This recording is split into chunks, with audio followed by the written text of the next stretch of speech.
Hello everyone. You have two options. You can press the dislike button, and when you wake up, you can believe anything you want. Life will go back as per normal. Or you can press the like button,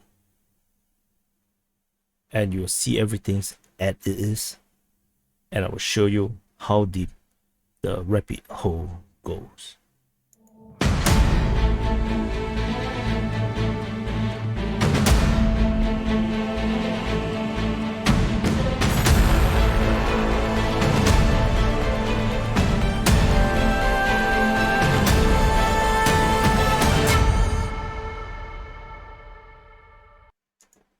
Hello everyone, this is Defense Politics Asia, and this is the summary for the day of 114 to 116. 3 days. This is the first time I do a summary for 3 days because yeah, this badly drawn bananas fought.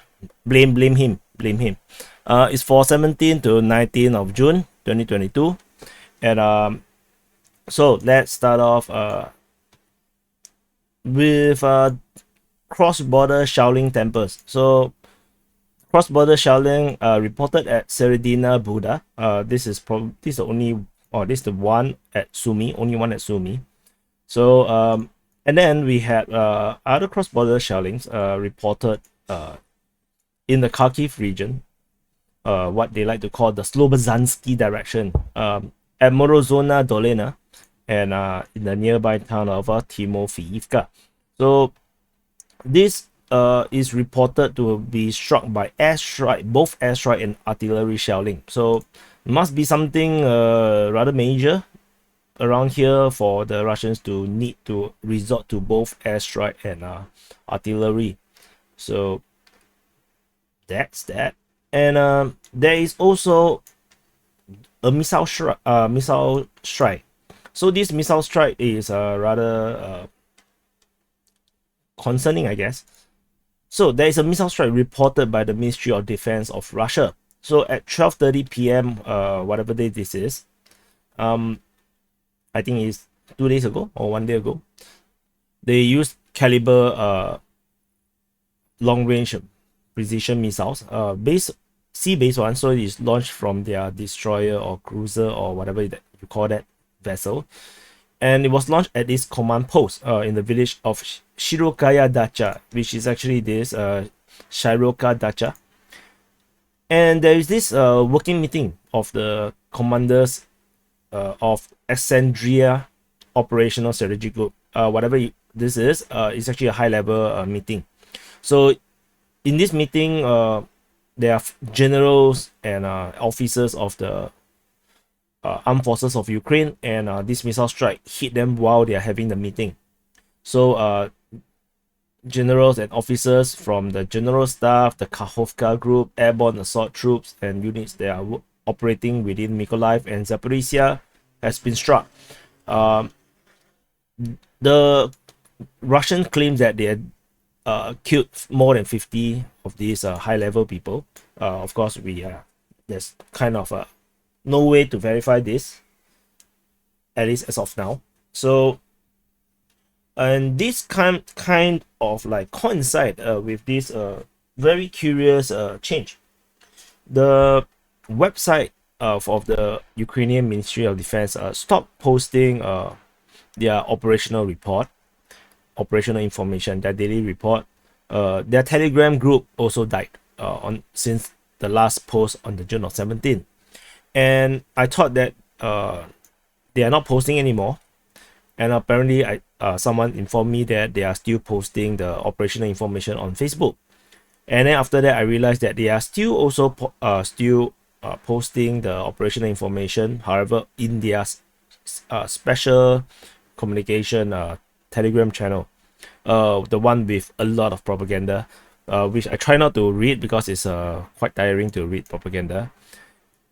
So there are still reports, but kind of a weird kind of situation, because I don't think the special communications is under the Ministry of Defense. Perhaps it's actually, there might be a internal conflict between the government side and the military side. So Not sure what happened, or it could be someone that is supposed to manage the website and the Telegram group got killed in this attack. No idea. So take whatever I say with a pinch of salt. I added a lot of MSG inside, so have fun. So now to the Odessa Front. At the Odessa Front, there's a UAV shot down over Zemeny Island, or the Snake Island, and this is reported by the Ministry of Defense of Russia.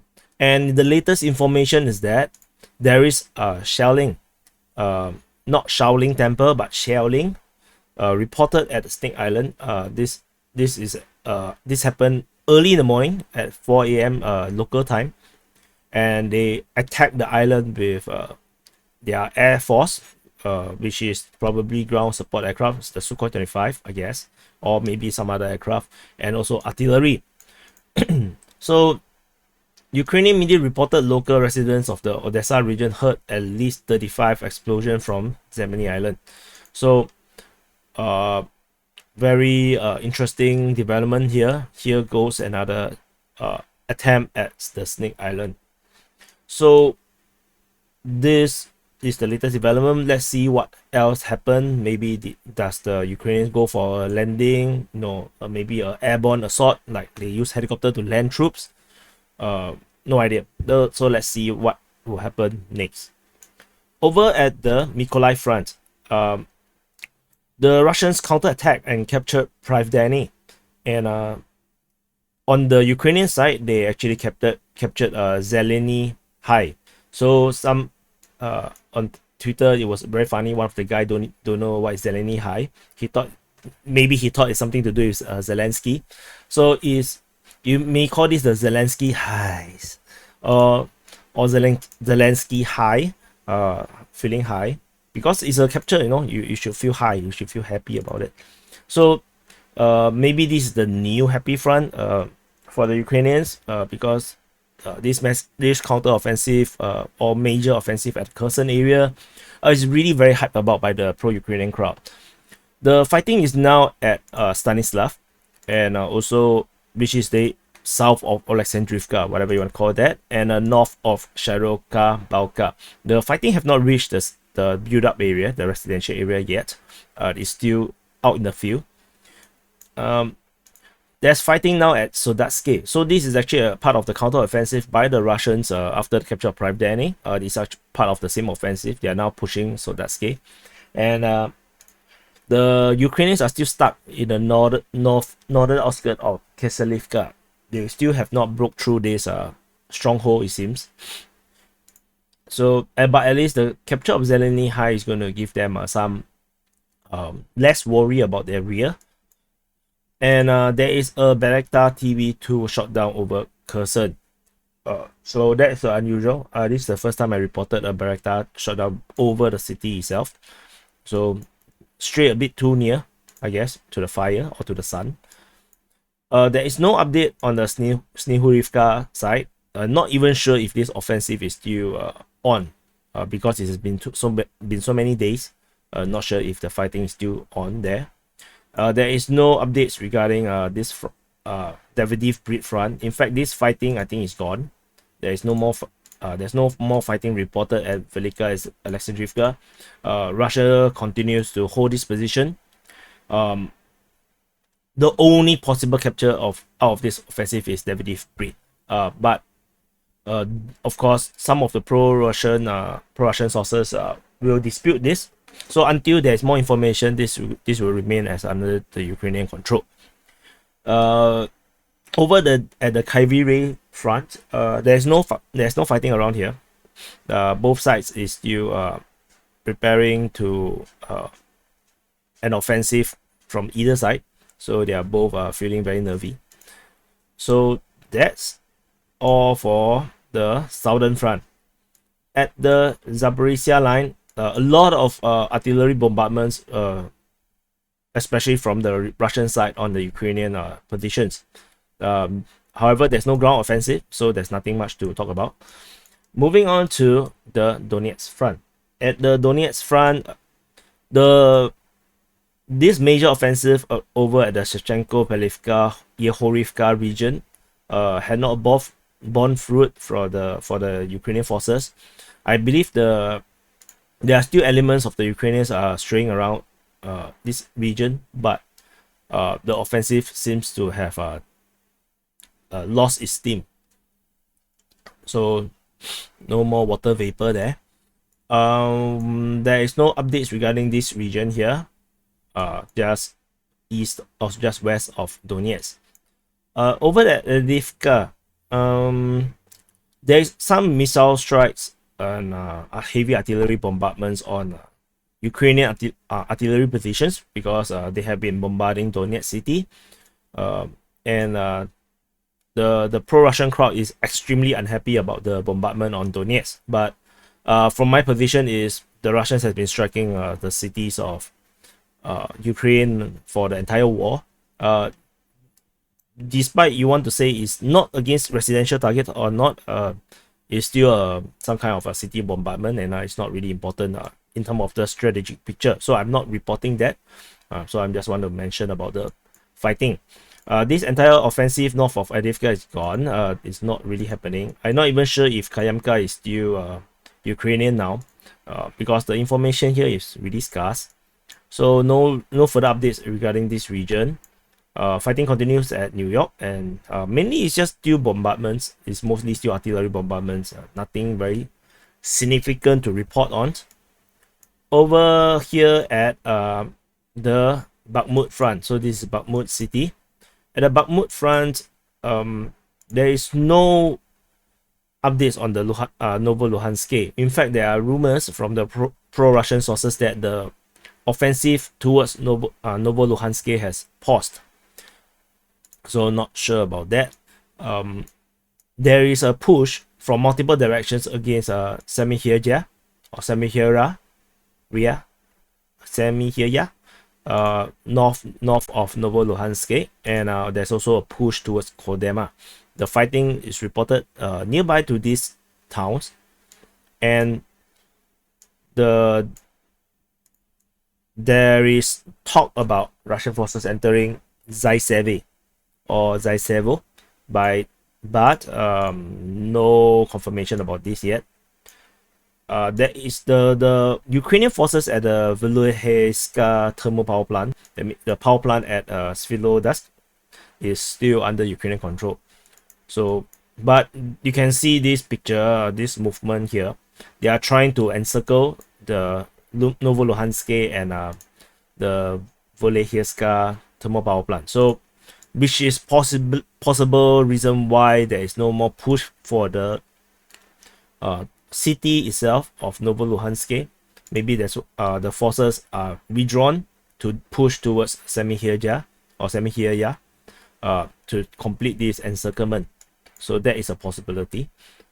There are reinforcements reported at Kodema. So according to the Russian source, they say that the Ukrainian armed forces have sent reinforcement to the area of Kodema, as well as the Bakhmut Debaltseve highway, which is actually this highway. However, the position is unclear, so I'm not indicating that. I'm only indicating the one at Kodema. So I'm not sure if I reported this before. This is quite some days ago. The detachment of the Wagner private military contractors have already secured Rota. I believe I should have already mentioned this. Anyway, I will just leave this here. I will delete it the next time. Fighting continued at Kleinov, at Perovsky. No further updates. They are still fighting. There's also fierce fighting at Yakovlivka, Bilohorivka, Berestov, Mykolaiivka, and this entire Ukrainian offensive towards Vasiliivka and Naikov seems to have died out. I haven't really seen anything about this push anymore. There is still dispute by Ukrainian defense ministry about Vrubivka. However, I believe they are probably still fighting nearby. But Vrubivka itself, I think, is already captured. There is a Sukhoi 25 shot down near Komishubakha. So Ukrainian Air Force is still going strong. Blessings to the ghosts of Kiev. The entire push now here, the objective according to the pro-Russian sources is this location, this refinery, this oil refinery at Verkhan-Okamyanka. Correct. So this oil refinery area is the target, because the capture of this location would means that the Russian forces will be able to control this junction here near Volotayivka, and which means that they will be able to cut off any reinforcement and resupply to Lysychansk and Severodonetsk region. This entire front here will lose their reinforcement and resupply. Of course, they can still go the very long way through Sivers, Srebrenka, Krychorivka, Bilohorivka, Shepelivka, and Novozhizhsk. This entire long northern way. But of course, this entire road is under the Russian fire control. Actually, the Russian artillery can actually hit any part of this road. In fact, any part of these villages with long-range artillery. So it's not exactly safe, and especially Russian Air Force is running riot in the entire Eastern Front. So so this is the key now. This is the key target here, Verkhan-Okamyanka. However, the Ukrainians are still putting up a good defense and are still holding up the Russian push. The fighting towards Novoivanivka, there's no news, so not sure what the Russians are doing. Probably instead of pushing for this, they actually go for this Verkhan-Okamyanka, because I think capturing this will encircle the entire Eastern Front here within Luhansk. So maybe it's not so worth it to encircle the Hirske-Zolote side, but might as well just encircle everyone. So that might be the consideration. There is no updates regarding Zolote 3. The only last known is that they're still fighting around there. But the pro-Russian side did mention that the Ukrainian forces are not retreating from Zolote 3 and whatever randoms from Katerinivka. They are digging in, they are entrenching themselves and bracing for the Russian offense. So that's something to note. Over at Toshkivka, so this is already at Luhansk Front already, in a way. It may still be in the Hirske-Zolote Front, or whatever it is. The Russian forces have captured Toshkivka 1. So this location is also known as Chihirovo. If you try to search Google Map Chihirovo, nothing will come out. But if you search Toshkivka 1 or Toshkovka 1, you'll probably still be able to discover this location. But you have to type in Russian or Cyrillic or whatever is the language supposed to call. So the stronghold has been overrun by the Russian forces. So in a way, the pro-Russian crowd or the analysts are saying that, oh, that is a capture of Toshkivka, and that kind of irks me, because they already mentioned they captured Toshkivka before, and then now they say that they have captured it because they have now captured the Toshkivka 1. So very irritating. Anyway, it's still disputed by the Ukrainian Ministry of Defense based on their latest report. So because they reported Russian shelling using rocket artillery and standard barrel artillery in Toshkivka. So whatever, man. So I don't think this is accurate. I think the Ukrainians are not really in the residential area anymore, the build-up area. I think they are really pushed out to the outskirts. They may be here also. But I think it's probably here. So the fighting definitely is still going on in the area of Toshkivka. This is what I think. No news on Bobrov. Fighting is now at Ustinivka and Marina Dolina. This fighting continues.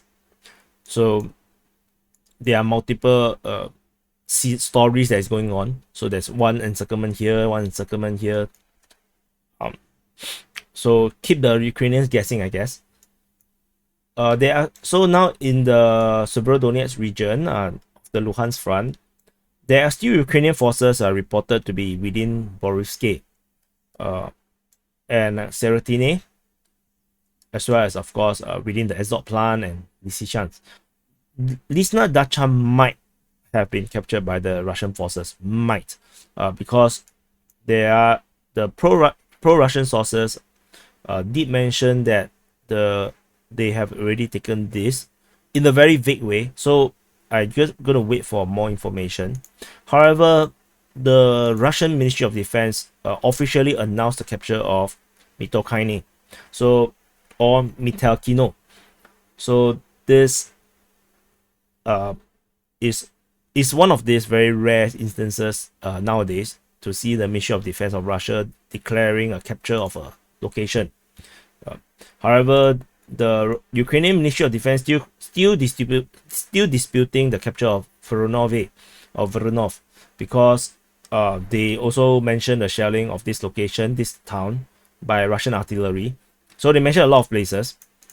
So it's kind of weird if they do not hold that position, but they continue to report that the location is being shelled by Russian forces. These entire three pimples here behind Severodonetsk, I think they are no longer Ukrainian control. The lack of news from this region I don't think that's true.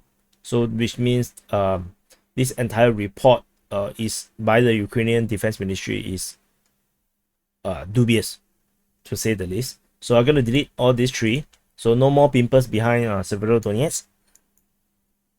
So that's all for the Luhansk Front. If you want to know more about the Severodonetsk, there is this filming of the Luhansk People's Republic fighting at the front line. They actually use a Milan ATGM system to hit a chimney. You might have saw this video, but it's actually here within at the edge of the residential area. So the update to the map is only merely a little bit here only. If I show you a difference between this and this map, you can see the line is not much of a difference. So but I still indicated it. It doesn't really change the confirmed front line much, because I only give it a 500 meter because it's fighting in the front line. So it's still not really exactly that much of a difference.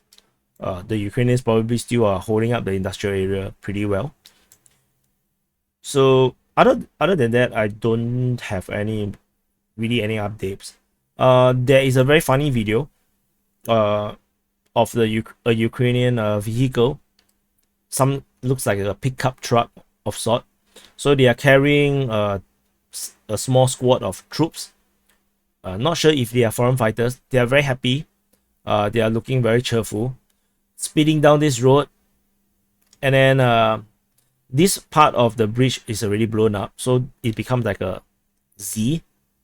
So the vehicle just fly off the top of the Z and drop into the river, which is, the river is brown in color, not this blue color. So whatever it feels like a cartoon, you know. Hopefully, I believe they all survived that, and I'm not sure why they will post something so embarrassing online, or maybe they got captured by the Russian troops. I don't know. So which is why there is this footage. Moving on to the Izyum Front.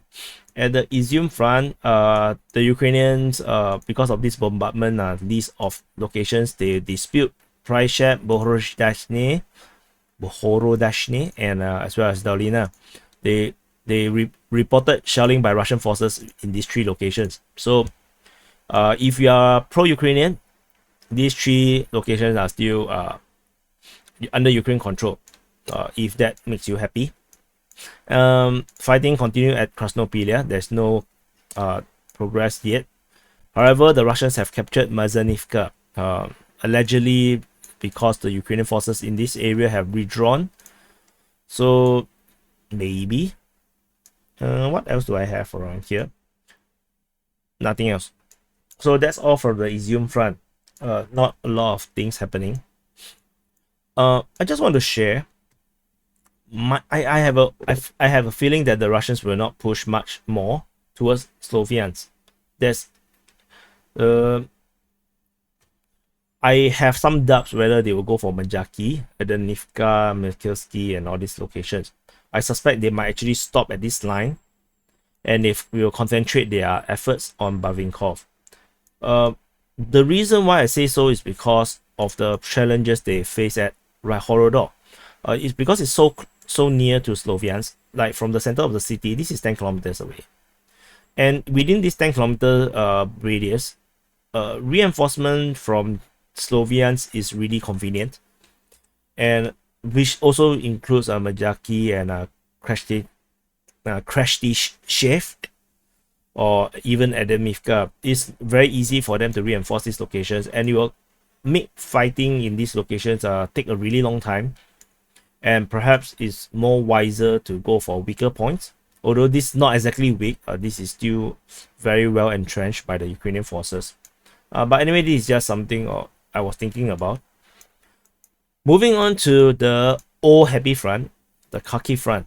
It's old now because we have a new one at Mykolaiv, but maybe this is still rather happy. So we have an old, a starry happy front and a Verkny happy front, whatever. Anyway, there is this Russian push on the eastern bank of the Savinsky Donetsk River. There's fighting reported at Zaporizhzhia as well as Kotimlia. At Kotimlia, there is a entrenched position by the Ukrainians. I think I clicked too fast. The Ukrainian forces are previously reported to have fortified this position. So let's see whether anything come out of this. There is reinforcement. There is Ukrainian troops reported operating east of Matove. So this Matove, they are in the outskirts. Probably they're entrenching themselves against any Russian offensive through the fields here. So if you want more information about more description or details about this, you can go and watch the short update I mentioned about this in the Kharkiv Front update. There is no news regarding this region other than some confirmation that the Russians have win the battle at Vrubivka, so they are pushing south towards Starysoutiv. Bayrak is still disputed by Ukrainian defense ministry, although the pro-Russian crowd is still saying, there is also a pro-Russian crowd saying that there are Ukrainian forces accumulating at Bayrak. So it's very confusing. Parallel universe. So take some salt, thief, a lot of salt, thief. You'll feel better. Over further west, there is a possibility that the Russians have captured Ruski Tishki. The reason is because there is an interception of missiles and rockets over this region, reported by the Ministry of Defense of Russia, which might, so it's here, Ruski Tishki, so which might suggest that this town might be already captured by the Russian forces, but not sure about it. Information is very scant. There's fighting at Pitomainik. Interesting thing about Pitomainik is that the translation of Pitomainik is actually kennel. I think it's a dog kennel, kind of kennel, the dog house. So who lets the dogs out? And fighting continued at Ruska Lozova and Dementivka. There is still no conclusion to all this. So there is no conclusion at Supivka. No idea what's happening here. And there is this change in terms of the front line in this region. So if you look at this old front line, you can see that there is the Russian enclave in this region, because I have never seen any information confirming that this area is actually Ukrainian. So finally, by the pro-Russian sources, there is this information that the Ukrainians have sent a Grad system, they say installation, over to the border town of Onorobovka or Onorobivka. However, there's two Vrubivka just 7 kilometers of each other, and previously I indicated there are Ukrainian positions here at Vrubivka. So this is the first time we have the Vrubivka mentioned as the border town. So this means that this is actually Ukrainian, and I have deleted the entire enclave, the Russian enclave in this region. So this bombardment here also probably suggests that Oleksandrivka here is not Russian control as well. So which then confirm that the Russians have decided to give up this entire region here and concentrate over only at this area here. So finally we solve this puzzle here, that there is actually no Russian forces here. So I think I have covered everything. So this is the summary for the day of 114 and 116 to 116 is actually 3 days for the 17th to 19th of June. So this is not a lot, right? For 3 days. So I didn't really miss much apparently, despite I was kind of messed up my schedules because I was very busy with this and that, and I was supposed to go over to Indonesia, and then it got cancelled in the very last minute due to some unexpected administrative issues. So my schedules is looking like this, you know, this badly drawn banana. Yeah, it looks like this, like totally messy and rubbish. So anyway, this is the summary, and I'll see you in the next update.